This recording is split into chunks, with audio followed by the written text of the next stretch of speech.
Before continuing this video मेरे को एक चीज़ बोलनी है। जैसे मैंने आगे वीडियो में जाके एक चीज़ बोल रखी है कि मेरे को मेरा टाइम और मेरे फ़ोन का स्पेस बचाना है, इसलिए मैं वीडियो रिकॉर्ड कर रही हूँ। दैट डजेंट मीन कि मैं तंग हो रही हूँ आप लोगों को स्ट्रेटेजी बताने में या फिर आपको रिसोर्सेज प्रोवाइड करने में। मैंने क्या क्या रिसोर्सेज यूज़ किए वो आपके पास सेंड करने में नहीं है। I am very happy to do that. मेरे को बहुत ज़्यादा अच्छा लग रहा है, बट समटाइम्स क्या होता है कि टाइम रिस्ट्रिक्शन की वजह से या फिर मेरे को कुछ काम करना आपने पूछ लिया मैं बताने लग जाऊँ तो कुछ रिसोर्सेज या फिर कुछ चीज़ें स्किप हो जाती हैं। That's why I am making this video. इसको ऐसे बिल्कुल भी मत लेना कि लाइक टाइम बचाने के लिए वीडियो बनाई है या फिर स्पेस बचाने के लिए। That is a reason. और मैं तंग नहीं हूँ। I am just very happy कि मेरे से पूछते हैं लोग। ठीक है, you can continue watching this video. Hello. तो अभी कई दिन से क्या हो रहा है, सबसे पहले इस वीडियो का पर्पस बता दूँ। कई दिन से कुछ लोग या फिर कई लोग मेरे से ये पूछ रहे हैं कि मेरा सीजीएल कैसे क्लियर हुआ, मेरी स्ट्रेटेजी क्या थी। Like they are asking questions about CGL from me okay. तो अब बार बार उनके पास स्ट्रेटेजी बताना, उनको रिसोर्सेज सेंड करना, इस चक्कर में टाइम भी लग रहा है, कई बार कुछ चीज़ें छूट भी रही हैं।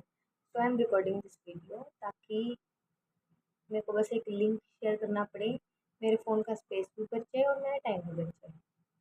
There are many question. सबसे पहले बिल्कुल स्टार्टिंग से स्टार्ट करते हैं। दे आस्क मी कि मुझे टाइम कितना लगा सीजीएल क्रैक करने के लिए। And let me tell you, पहले मेरे सीजीएल में बहुत ज़्यादा मार्क्स नहीं है। इट्स जस्ट लक की सिलेक्शन हो गया है। मेहनत भी है but luck is also a factor. So सबसे पहले कि मेरे को सीजीएल क्रैक करने में टाइम कितना लगा, प्रिसाइजली बताऊँ तो 1.5 ईयर या फिर 2 ईयर लगा सकते हैं। बट अगर लॉन्ग रन में बताऊँ तो I started preparing for this competitive exams in like after 12th। सबसे पहले मैं एनडीए की तैयारी करती थी, then I prepared for CDS. फिर कुछ टाइम बाद I switch to UPSC. Then I realize कि इतना टाइम तो नहीं है, तो आई स्विच टू सीजीएल की। सीजीएल एक बार जॉब सिक्योरिटी मिल जाए then I will try according to like my preferences, but which post I want this time, this type. Okay, तो एनडीए के अंदर रीजनिंग के लिए प्रिपेयर करना पड़ा था मुझे। एनडीए में रीजनिंग नहीं आती, बट जो उसका इंटरव्यू होता है एसएसबी इंटरव्यू, उसके अंदर रीजनिंग की नीड पड़ती है। तो रीजनिंग के बेसिक्स थोड़े से मैंने वहाँ से क्लियर हो गई थी मेरे, तो मेरे को सीजीएल के लिए अलग से रीजनिंग की नीड नहीं पड़ी। ठीक है। इंग्लिश इंग्लिश भी मतलब इंग्लिश में मैं लाइक वीक नहीं हूँ। ठीक है, मेरी इंग्लिश ग्रामर भी ठीक थी, वोकेबलरी भी ठीक थी, तो मेरे को इंग्लिश में भी बहुत ज़्यादा नहीं करना पड़ा। और जीके जीके का भी बेस मेरा सीडीएस से ही बना, क्योंकि सीडीएस एनडी इनसे बना, क्योंकि उस टाइम पे भी क्या है, ज्योग्राफी हिस्ट्री इन सब के बारे में रीड करना पड़ा। ठीक है, पॉलिटी हो गया, इकोनॉमिक्स हो गया, क्योंकि वो सब्जेक्ट्स आते थे तो उनके बारे में रीड करना पड़ा। तो मैंने थोड़ा थोड़ा तब से रीड कर रखा था। That's why it was easy for me to prepare for CGL. Base नहीं भी बना तो सीजीएल का सिलेबस कुछ बहुत ज़्यादा मुश्किल नहीं है, कर सकते हैं। ठीक है।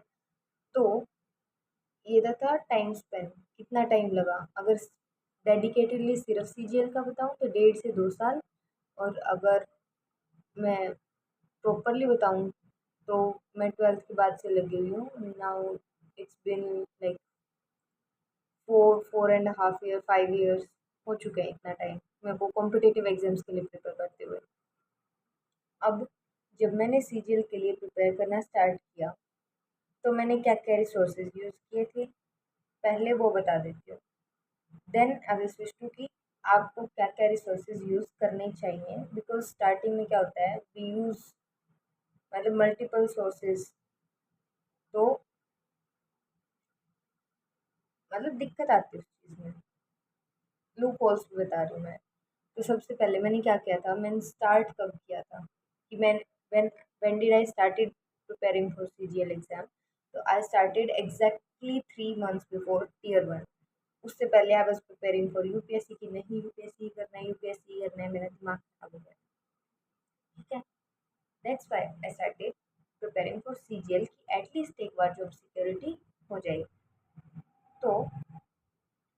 से आई गेस मतलब एग्जैक्टली 3 मंथ्स भी नहीं, बट ऑलमोस्ट 3 मंथ्स रहते थे।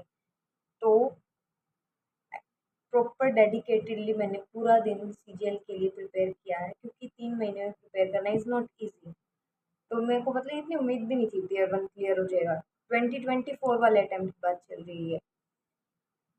और फिर टियर 2 की जो डेट्स थी वो जनवरी में थी, 18, 19, 20 इस टाइप से कुछ डेट्स थी। तो 3 महीने टियर 1 से पहले, 4 महीने टियर 2 तक, 7 मंथ्स की प्रिपरेशन थी, जो मेरा फर्स्ट अटैम्प्ट था उसके लिए।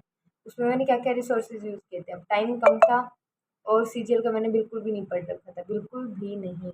मतलब ये जो मैथ्स होता है ना, जैसे बाकी चीज़ें तो ठीक है, इंग्लिश, जीके, रीजनिंग ये तो हो गया, बट जो मैथ्स है, मैथ्स में मैं वैसे भी I am not very strong student of maths. तो मेरे को ये था कि मैथ्स का मतलब कैसे करूँ। मैथ्स का सिलेबस भी जैसे अलग सा होता है।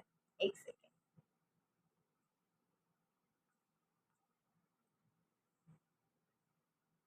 तो मैंने क्या किया था कि यूट्यूब पे गई। यूट्यूब पे आदित्य रंजन सर की 50 डेज की प्लेलिस्ट है, या 52 डेज की, ऐसे कुछ, जिसमें अंदर उन्होंने सारा सिलेबस कवर करवा रखा है, सारे चैप्टर्स वगैरह, और कम टाइम में। तो मैंने फटाफट वो प्लेलिस्ट कंप्लीट की थी सबसे पहले, कि एक बार ये प्लेलिस्ट कंप्लीट हो जाए, ऐसे मतलब थोड़ा सा ये हो जाए कि हाँ मेरे को क्या क्या पढ़ना है, क्या कैसे क्या करना है, जल्दी से वो कवर हो जाए। तो मैंने सबसे पहले वो प्लेलिस्ट कंप्लीट की। देन यूट्यूब से ही उनके आदित्य रंजन सर की प्रैक्टिस सेशंस भी आते हैं, मतलब चैप्टर टाइप किया और उसी के साथ मतलब प्रैक्टिस की। और एक मैंने बुक्स की बात बाद में बात करती हूँ, क्योंकि बुक से मैंने बहुत कम पढ़ा है। मेनली मैंने यूट्यूब से या फिर वैसे पीडीएफ वगैरह इनसे ज़्यादा चीज़ें की हैं। बुक्स भी बता दूँगी कौन सी मैंने की थी थोड़ी बहुत यूज़, बट मेनली मैंने इनसे ही किया है, ठीक है। इंग्लिश के लिए कि मैं अच्छा मैथ्स के लिए मैंने ये किया था 50 डेज प्लेलिस्ट। फिर मैंने क्या एक सेकेंड, मैं खुद कंफ्यूज हो रही हूँ, आराम से बता। 50 डेज की प्लेलिस्ट थी आदित्य रंजन सर की, वो करी, वहाँ से सिलेबस कंप्लीट किया।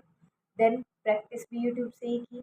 और एक मैंने पिनेकल की बुक ले रखी थी, उससे शुरू शुरू में तो जोश में मैंने 200 क्वेश्चन प्रैक्टिस कर दिए, 3 4 चैप्टर्स की। हाँ, प्रैक्टिस करनी पड़ेगी, बट देन क्या हुआ, वो जोश धीरे धीरे हमारा फेड होता जाता है। इतना प्रैक्टिस करते भी हैं वैसे बच्चे, मैंने नहीं की थी इतनी ज़्यादा। तो मैंने क्या किया था, मैंने यूट्यूब से मेनली किया था, क्योंकि यूट्यूब से साथ के साथ टीचर के साथ वो करना ईजी रहता है, थोड़ा सा प्रैक्टिस करना। अच्छा, मैथ्स में मैंने इतना ही किया था। अब आते हैं फिर मैथ्स में, जैसे ही मेरा सिलेबस थोड़ा बहुत ऐसे कंप्लीट हो गया था, तो हाफ कंप्लीट हो गया था, तब मैंने मॉक स्टार्ट कर दी थी, मॉक्स देने, क्योंकि बाकी सब्जेक्ट मेरे रीजनिंग, इंग्लिश, जीके ये सब मतलब ऑलमोस्ट ठीक ठाक थे। मेनली मैथ्स का था मेरे को, तो मैंने मॉक देने स्टार्ट कर दिए थे तब से ही।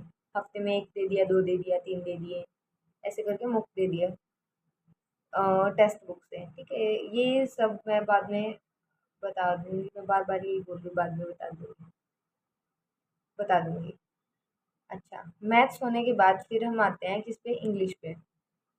इंग्लिश में मैंने क्या किया था, मेरी कॉम्प्रिहेंशन और जो ग्रामर है, कॉम्प्रिहेंशन अच्छी थी, ग्रामर मेरे को लगता था कि मेरी बहुत अच्छी है। तो मैंने ग्रामर और कॉम्प्रिहेंशन के लिए फर्स्ट अटेम्प्ट में कुछ भी नहीं किया। आई जस्ट स्टिक टू कि मेरे को वोकेबलरी अच्छी करनी है। वोकेबलरी में मैंने फॉलो की थी एक book, that is black book, ठीक है। उसके अलावा मैंने कुछ भी नहीं किया था। फिर आते हैं रीजनिंग पे। रीजनिंग में मैंने क्या क्या किया था, रीजनिंग में मैंने सिर्फ मॉक से किया था। एज आई सेड कि एनडीए सीडीएस इनकी प्रिपरेशन करने में मैंने रीजनिंग की थोड़ी थोड़ी प्रिपरेशन कर रखी थी। और रीजनिंग इतनी ज़्यादा टफ आती भी नहीं है सीजीएल की, ठीक ही आती है। तो उसके लिए मैं सिर्फ डेली का एक मॉक कर रखा था मैंने, कि एक मॉक देना है डेली का मॉक टेस्ट, ठीक है। और अगर मान लो कोई टॉपिक आया, जैसे कि कुछ टॉपिक्स थे जो मैंने जिनकी मैंने वीडियोस देखी, जैसे कि सबसे पहले आता है क्यूब।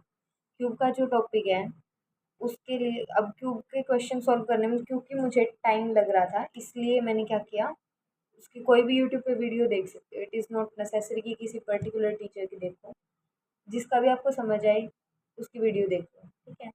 तो क्यूब के लिए देखी थी, क्योंकि क्यूब की कुछ ऐसे एंटी क्लॉकवाइज क्लॉकवाइज ऐसे करके कुछ ट्रिक होती है, उससे फिर ईजी हो गया। तो जिस भी क्वेश्चन में मॉक से पता चल रहा था कि मेरे को इस टॉपिक में टाइम ज़्यादा लग रहा है, इस टॉपिक में टाइम कम लग रहा है। अब रीजनिंग के सॉल्व तो सारे हो जाएंगे आपके, टाइम कम करना है हमें कि कम टाइम में हमें सॉल्व करनी है वो चीज़ें, ठीक है।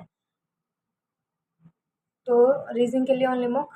उसके बाद फिर आते हैं हम जीके पे। जीके में जैसे कि मैंने बताया कि मेरे पास टाइम कम था, तो मैंने सिर्फ क्या किया था, सब परमार सर की जो वीडियोज़ है सिर्फ वो देखी। मैंने कोई बुक नहीं पढ़ी और कोई नोट्स नहीं बनाए।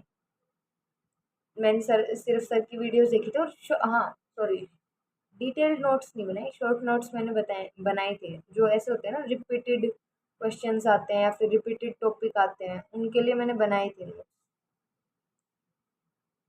छोटे छोटे नोट्स बनाए थे। ऐसे बहुत ज़्यादा डिटेल में नहीं बनाए थे ताकि मैं कम रिवाइज़ करूँ, बट जो रिवाइज़ करूँ वो आए तो मैं मतलब उसको सॉल्व कर दूँ, ठीक है।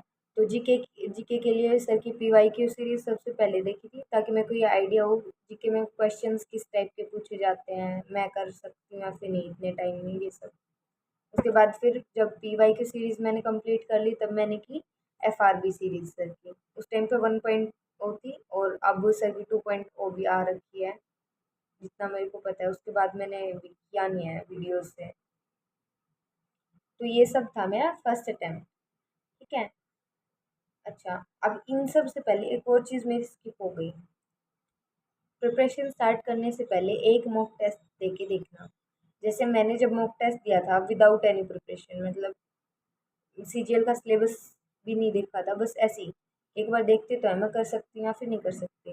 तो मेरे 200 प्री दे के देखा था मैंने, तो 200 में से 78 कुछ मार्क्स थे। तो मेरे को ये था कि अच्छा अभी बिना प्रिपरेशन के 78 मार्क्स हैं, तो अगर प्रिपेयर करेंगे तो इम्प्रूव होके कट ऑफ क्लियर हो जाएगी। पहला टारगेट मेरा कट ऑफ क्लियर करना था। ये माइंडसेट अच्छा नहीं है, बट उस टाइम पे मेरा माइंडसेट था, तो बता रही हूँ मैं। तो मैंने प्रिपेयर तभी स्टार्ट कर दिया था कि हाँ 78 मार्क्स आ रहे हैं तो ऐसे इम्प्रूव हो जाएगा। और एक टाइम के बाद पहले पता है क्या होता है, एक एक्सपोनेंशियल ग्राफ नहीं होता है।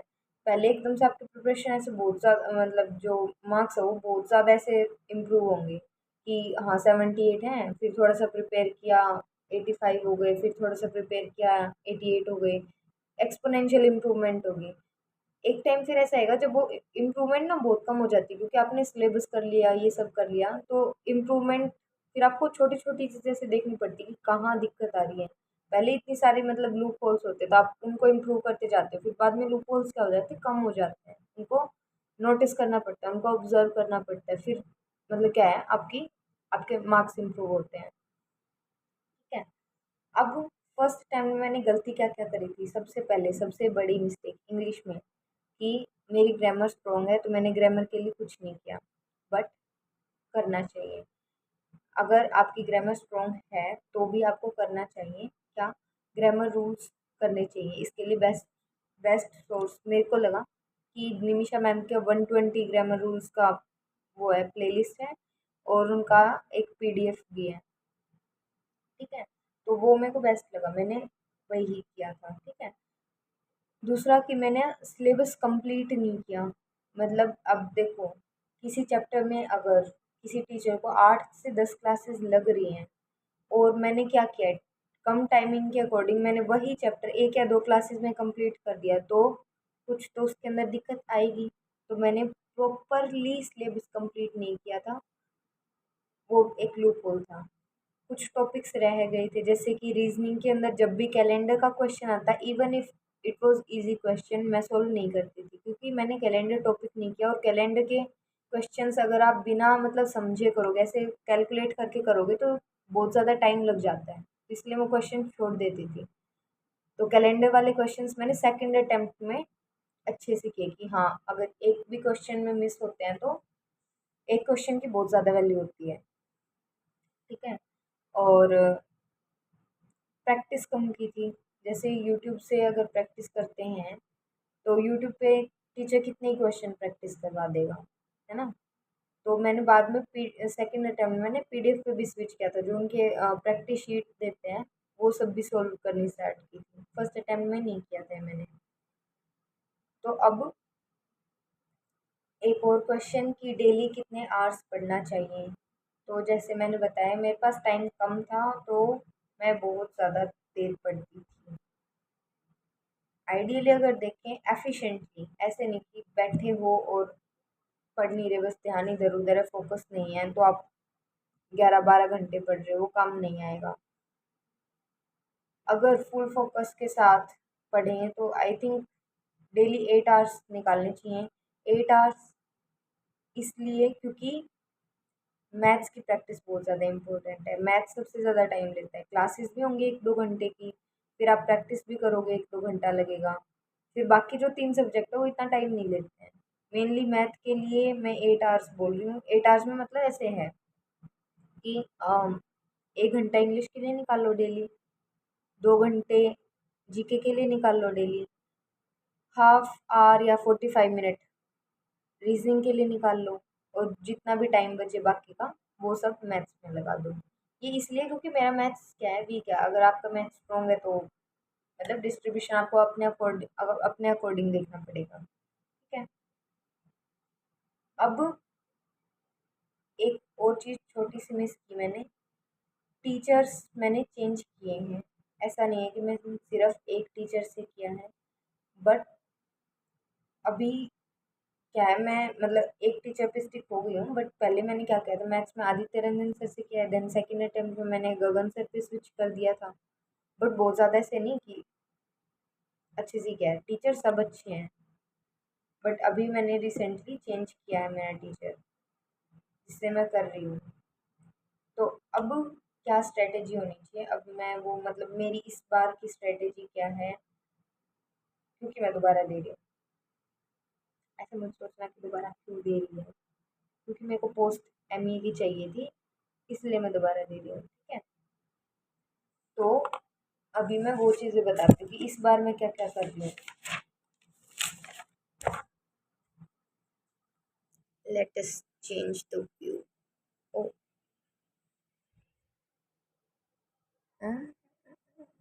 सबसे पहले तो मैं ये बता दूं कि अभी इस बार पैटर्न चेंज हो गया है। ठीक है।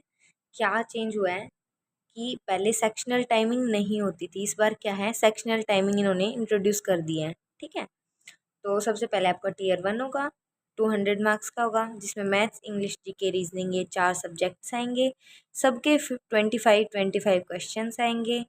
हर एक सब्जेक्ट की वेटेज कितनी है, 50 मार्क्स का होएगा ये सब्जेक्ट। हर एक सब्जेक्ट की सेक्शनल टाइमिंग कितनी है, 15 मिनट्स की है। फिर जब आप इसको क्वालिफाई कर लोगे, इसके मार्क्स मैटर नहीं करते, इसको सिर्फ आपको लाइक क्वालिफाई करना है। इसके जो मार्क्स है वो आगे आपकी रैंक में या फिर कौन सी पोस्ट आपको मिलेगी उस चीज़ में मैटर नहीं करते।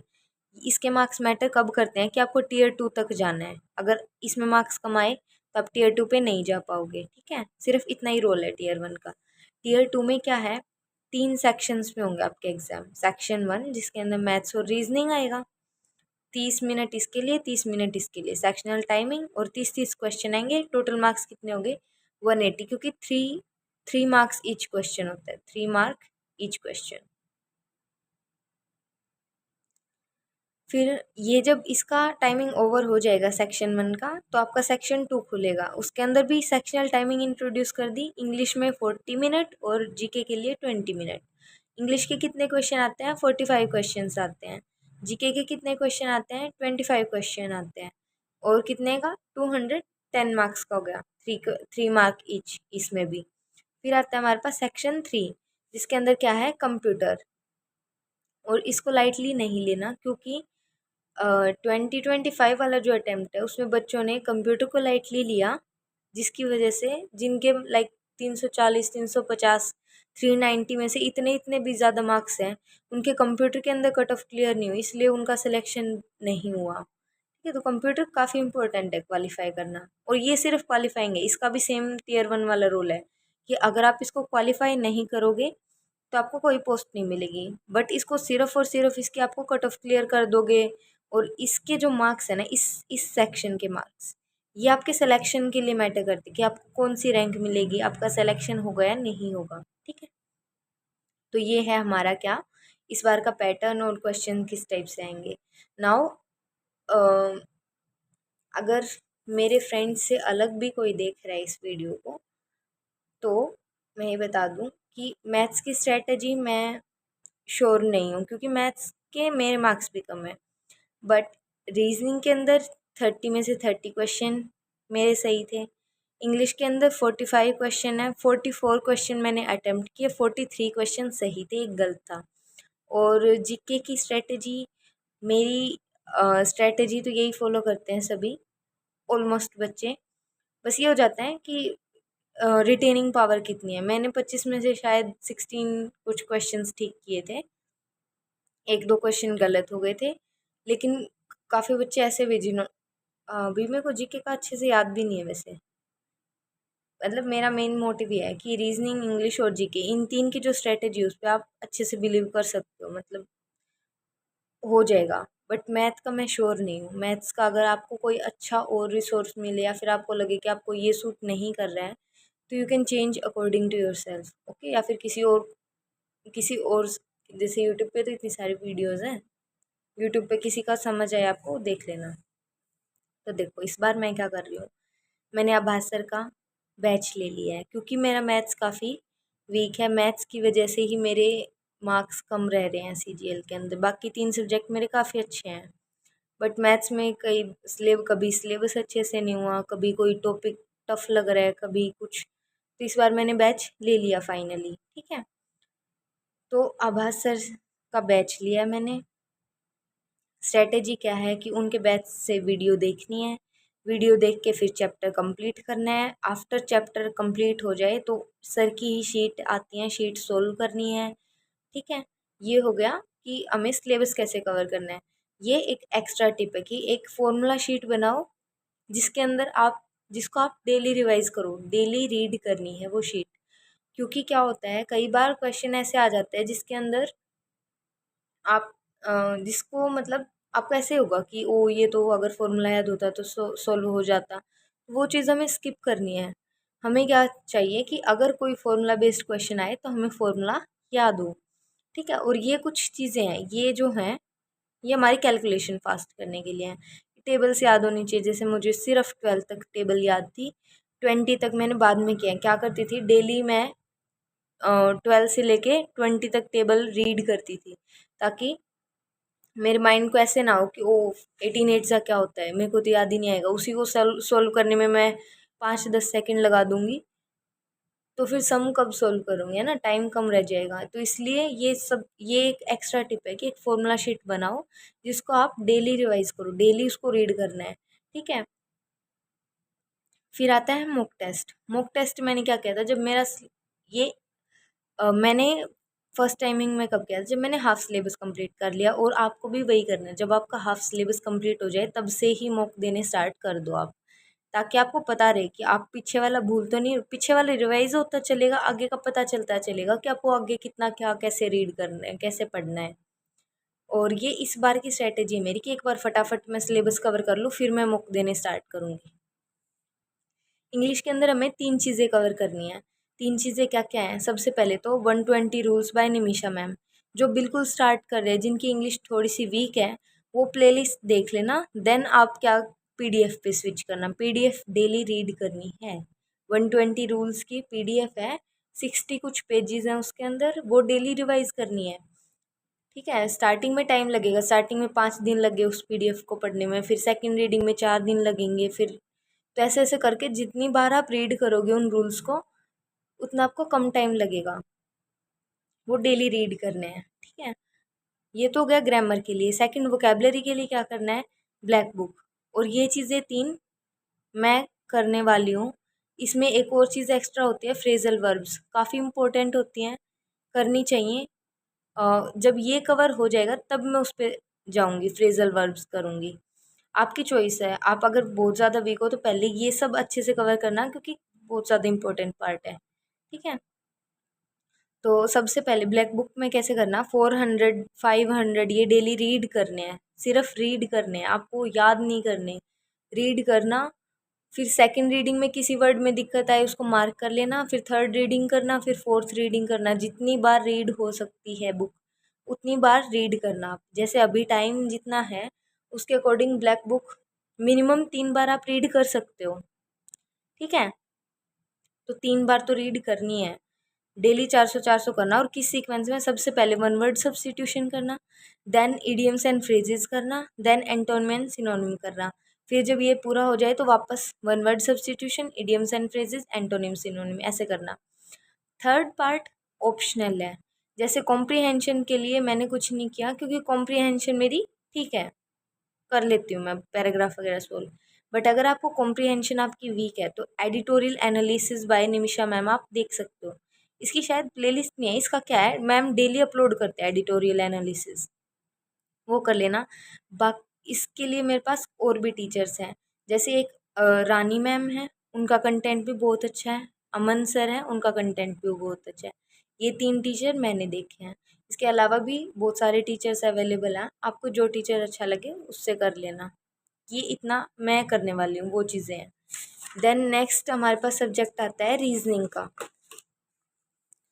रीजनिंग में हमें क्या करना है, सेक्शनल मॉक टेस्ट देना है डेली, और इसके लिए भी वैसी ही फॉर्मूला शीट जो है ना, वैसे ही बनानी है। क्या क्या उसके अंदर होना चाहिए, 1 to 20 tables, 1 to 30 squares, 1 to 20 cubes, ठीक है। और एक अल्फ़ाबेटिकल ऑर्डर क्या लिख रखा है मैंने, अल्फ़ाबेटिकल ऑर्डर का मतलब है, देखो एक ऐसे शीट बनानी, मैंने क्या कर रखा था, ABCD ऐसे लिख के M तक जाएगा, फिर NOPQRST लिख के Z तक। तो ये क्या है, आपस में अपोजिट वर्ड्स हैं, तो इनकी प्लेस वैल्यू की A1 नंबर पे आता है, B2 पे आता है, Z26 पे आता है। ये सब आपको याद करना है डेली, मतलब एक बार रीडिंग लेनी है, इसकी कोई भी ट्रिक बना लेना, ट्रिक से याद हो जाएगा। वैसे तो याद करना मुश्किल रहेगा, ट्रिक से कर लेना।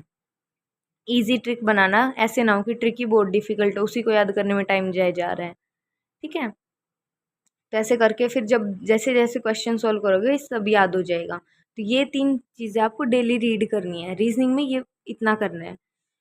फिर आते हैं जीके पे। जीके में अगेन परमार सर की प्लेलिस्ट कंप्लीट करनी है। सबसे पहले पॉलिटी की कर लेना, हिस्ट्री की कर लेना, देन जियो की। ये मैंने मेरे अकॉर्डिंग कर रखा है, आप अपने अकॉर्डिंग चेंज कर सकते हो, आपके सब्जेक्ट कौन से स्ट्रॉन्ग है कौन से नहीं है उसके अकॉर्डिंग। क्या करना है, polity, history, then geo, then eco, then biology, chemistry, physics, static, ऐसे।